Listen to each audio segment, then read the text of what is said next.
ஆசீர்வதிக்கும் தேவன் நம்மை ஆசீர்வதிப்பாரே. துதி ஸ்தோத்திரம் இயேசுநாதா, துதி உமக்கே என்றுமே. இன்று ஒரு வசனம்.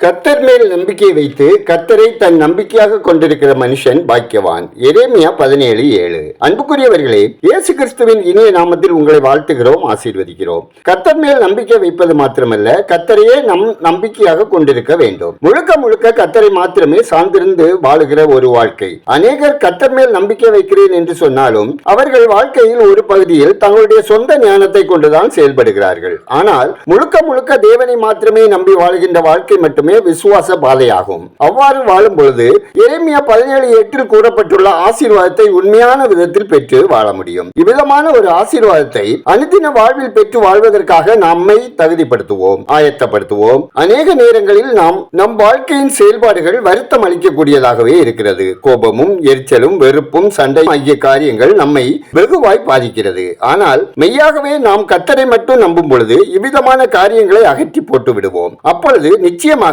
தேவனுடைய ஆசீர்வாதத்தை காண்போம். நாம் ஜெபிப்போம். பாவத்தை வெறுக்கிற பாவியை நேசிக்கிற அன்பின் ஆண்டவரே, ஆசீர்வாதமான இந்த நாளுக்காய், இந்த நாளின் வசனத்துக்காய் நன்றி சொல்லுகிறோம். ஆண்டவரே, உமது ஜனங்கள் உம்மில் நம்பிக்கை வைத்து உம்மையே வாழ்வின் அனைத்து சூழ்நிலைகளிலும் நம்பிக்கையாக கொண்டு பாக்கியவானாக பாக்கியவதியாக திகழவும் கிருபை செய்யுங்க. ஒவ்வொருவரின் கையின் பிரயாசங்கள் ஆசீர்வதிக்கப்படவும், கடன் பாரங்களிலிருந்து விடுதலை பெறவும், சரீர சுகபலத்தோடு வாழவும் இரக்கம் செய்யுங்க.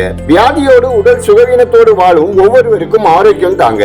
இதுவரை மருத்துவ வசதி கிடைக்காத பின்தங்கிய பகுதிகளில் வாழும் ஆதிவாசி மற்றும் பிற்படுத்தப்பட்ட மக்களுக்கு தேவையான மருத்துவ வசதிகள் கிடைக்க செய்யுங்க. கர்த்தாவே, ஒவ்வொரு குடும்பத்திலும் மனநோயின் விளைவாக ஏற்படுகின்ற பிரிவினைகள் மாறி சமாதானம் நிலவவும், இயேசு கிறிஸ்துவால் பாவங்கள் மன்னிக்கப்பட்ட ஒவ்வொருவரும் மற்றவர்களை மன்னிக்கும் குணத்துடன் செயல்படவும், வாலிபர்கள் போதை பழக்கம், வேசித்தனம், தவறான பொழுதுபோக்கு போன்ற சீர்கேடுகளுக்கு விலக்கி காக்கப்படவும், கர்த்தருக்கு பயப்படும் இதயத்தோடு கீழ்ப்படுதலோடு வாழவும், திருமண வயதடைந்த பிள்ளைகளுக்கு ஏற்ற வாழ்க்கை துணை கிடைக்கவும், பேறு காலத்தை எதிர்நோக்கும் பெண்களுக்கு சுகப்பிரசவம் உண்டாகவும், சிறு பிள்ளைகள் ஆரோக்கியத்துடன் வாழவும் தேவ இரக்கம் வேண்டுமாய் ஜெபிக்கிறோம். பள்ளி கல்லூரிகளில் பணிபுரியும் அனைத்து ஆசிரியர்கள், விடுதி காப்பாளர்கள் மற்றும் பிற பணிகளை செய்கிறவர்கள் யாவருக்கும் தேவ ஞானம் கிருபை தர வேண்டுமாய் ஜெபிக்கிறோம். கர்த்தாவே, கடுமையான வெப்பம், வறட்சி, கடுமையான குளிர், பனிப்பொழிவு, நிலச்சரிவு, மழை வெள்ளம், ஆற்றுப்பெருக்கு, பூமி எதிர்ச்சி போன்ற பேரழிவுகளில் இருந்து மக்கள் பாதுகாக்கப்பட வேண்டும் என்று ஜெபிக்கிறோம். எங்கள் தேசம் ஆசீர்வதிக்கப்படவும், மக்கள் கர்த்தரை அறியும் அறிவில் வளரவும்,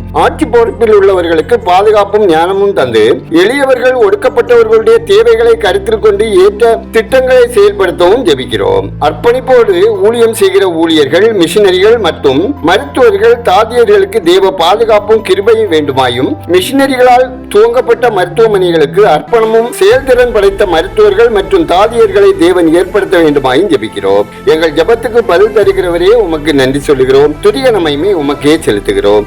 இயேசு கிறிஸ்துவின் இனிய நாமத்தில் ஜெபிக்கிறோம். எங்கள் ஜெபங்களும் நல்ல பிதாவே, ஆமேன்.